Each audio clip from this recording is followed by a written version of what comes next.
Hi, my name is Monica Choflet, and I am one of the worship leaders at the amazing Church of Grace and Peace. I wanted to share with you two different thoughts that God has been stirring inside of me this past week, and hopefully it'll encourage you the way it has been encouraging me. So my first thought is, it's time for us to dream and to take the plunge. Allow me to explain myself. This past week has been insane. Crazy. Now, one could argue that life is normally very crazy, yes, but this week I think steals the gold. Or in this case, it steals the toilet paper, because gold and toilet paper, in my eyes right now, are equivalent. If you go to grocery stores, you'll see that the shelves are wiped clean. Many people are working from home. Many kids are doing school from home. Many parents who thought they would never homeschool in a million years are now homeschooling. Welcome to March 2020. The reason I point all of this out is because amidst all of the craziness, God has been speaking to me about the importance of dreaming again, of finding those dreams that God has placed inside of our hearts and really knocking on the door of those and figuring out what we need to do with those. Now, I'm an elementary school teacher, love my job. However, this week I have been teaching from home. It's been very interesting. It's been really cool, actually, but it's been very interesting. My school is requiring us all to use this website so that we can be teaching online. It's a website that some of my coworkers and other teacher friends have used in the past and have loved, and I just never used it before because I never thought to. I was always in the classroom with my students. I never thought about using a website to assign a lot of work on. So one of my friends was telling me that it's amazing, this is an awesome website, I will love it. And now that I have to use it, I'll realize how much that I will really love this website. So, turns out she was right. I love this website, and I decided that even when we go back into the classroom, I'm going to keep using it. So I decided last night that I would tell her that.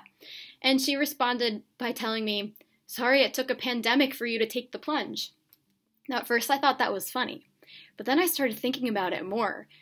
And I thought to myself, man, it really did take a pandemic for me to take the plunge, so to speak, and to join this website and to see all of the cool stuff that comes from it. And then I started thinking, I wonder what else there is in life that I need to take the plunge in. And now that I'm at home and I'm quarantined and I just have all of this time at home, now I have the opportunity to do that. Now, don't get me wrong. A lot of us are working from home, so it's not like we have all the time in the world and we're just sitting around with nothing to do. Many of us still are working and have plenty to do at home. But I do find that now that there's this more time at home, we have time to really take the plunge, so to speak, when it comes to our relationship with God. I'm sure that many of us had made goals for ourselves in the beginning of the year, and maybe not the beginning of the year, maybe just at any point in your life, you've set some goals for yourself, some spiritual goals about what you want to do, about reading the Bible more, or spending time praying more for other people, or worshiping God more on your own time. And those are all such beautiful and wonderful goals. A lot of times, though, life gets in the way of that, and we get very busy. And then those goals that were so well-intentioned kind of get swept under the rug, so to speak. So I just felt so inspired and so encouraged to really use this time to our advantage and to use this time to grab a hold of those dreams that God placed inside of our heart and grab a hold of those goals that we set for ourselves and really seek God. So I just want to encourage you that if you have been feeling like God has been speaking to you and telling you that you need to be reading the Bible, the actual Bible, the book more, then go ahead and do it. If you feel like God has been telling you you need to become more intentional about praying, then go ahead and do it. If you feel like God's been saying to you, turn on a worship song and just worship, then I want to encourage you and just do that. Now, again, life gets busy, and even in quarantine, when we're all stuck at home, there's plenty that we can do, plenty that we can distract ourselves with. So it's going to take intentionality. We need to be intentional to set aside time and just dedicate that to God. It's so beautiful, and I just can't help but think, what kind of things are we going to see? What's going to come out of this by all this time of seeking God and spending time with Him and looking to Him instead of worrying about what might happen or what might not happen, just trusting God and spending time with Him and just growing closer with Him. So that's my first thought. I wanted to point out Proverbs 29:18. Very popular Proverbs. It talks about where there is no vision, the people perish. So I just wanted to point out that verse because God has placed dreams inside of all of our lives. He's given us vision for our lives. So I just want to encourage you, seek God. And if you're not entirely sure what that is, what the purpose is that God has placed inside of you, seek Him and He'll reveal it to you. And once you have that guidance, it will be so incredible and so helpful. So just keep seeking God for that. And then Hebrews 10:35-36 says, "Do not throw away your confidence. It will be richly rewarded.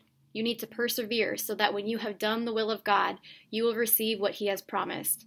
So I want to encourage you, persevere in God. Persevere in seeking Him.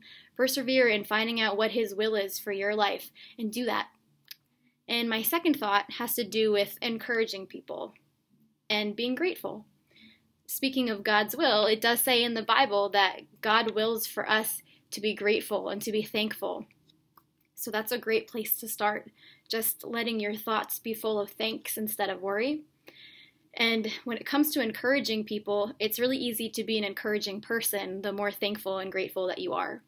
So I wanted to say